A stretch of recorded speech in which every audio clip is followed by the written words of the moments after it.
Hi குட்டீஸ், இப்போ நம்ம கரடியின் சுயநல கதை தான் பார்க்க போறோம். ஒரு குகையில ஒரே ஒரு கரடி மட்டும் தனியா வாழ்ந்து வந்தது. எந்த கரடியையும் எந்த ஒரு விலங்கையும் அதனுடைய குகைக்குள்ள அனுமதிக்காது.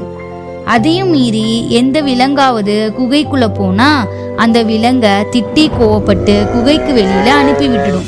எந்த விலங்கு மேலையும் அன்பா இல்லாம எல்லா விலங்கு கிட்டையும் கோவப்பட்டுக்கிட்டே இருக்கும். அதனாலேயே எந்த விலங்குகளும் அந்த கரடி கிட்ட நண்பனா இருக்கிறது இல்ல. ஒரு தடவை காட்டுல அதிகமா மழை வந்து வெள்ளம் பெருக்கெடுத்து ஓடுச்சு. பாதி விலங்குகள் வீடு மழை வெள்ளத்துல உடைஞ்சு போயிட்டு. ஆனா கரடி குகைக்கு மட்டும் எந்த சேதாரமும் ஆகல. வீடு சேதாரம் ஆன விலங்குகளுக்கு அந்த சமயம் கூட கரடி அதனுடைய குகையில தங்கிக்க சொல்லி எந்த உதவியும் பண்ணல. அப்ப கூட சுயநலமாவே இருந்தது. மழையும் நின்னுடுச்சு, காடும் பழைய நிலைமைக்கு திரும்புச்சு. வீடு உடைஞ்சு போன விலங்குகளும் திரும்ப அவங்க வீட்டை சரி செஞ்சாங்க. சில நாட்களுக்கு பிறகு கரடி குகையிலேருந்து வெளியில வந்து காட்டுக்குள்ள போனது. அங்க வேடன் எப்பவோ விரித்த வலையில தெரியாம காலை வச்சு வலையில மாட்டிக்கிட்டு. வலையில மாட்டின கரடிக்கு எப்படி வெளியில வர்றதுன்னு தெரியாம அங்க இருக்கிற விலங்குகளை கூப்பிட்டு உதவி கேட்டது.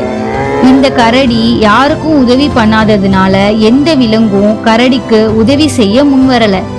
அதனால ஒரு நாள் முழுவதும் கரடி வலையிலேயே மாட்டிக்கிட்டு கத்திக்கிட்டே இருந்தது. அப்பதான் கரடிக்கு இவ்வளவு நாள் பண்ண தப்பு புரிஞ்சது.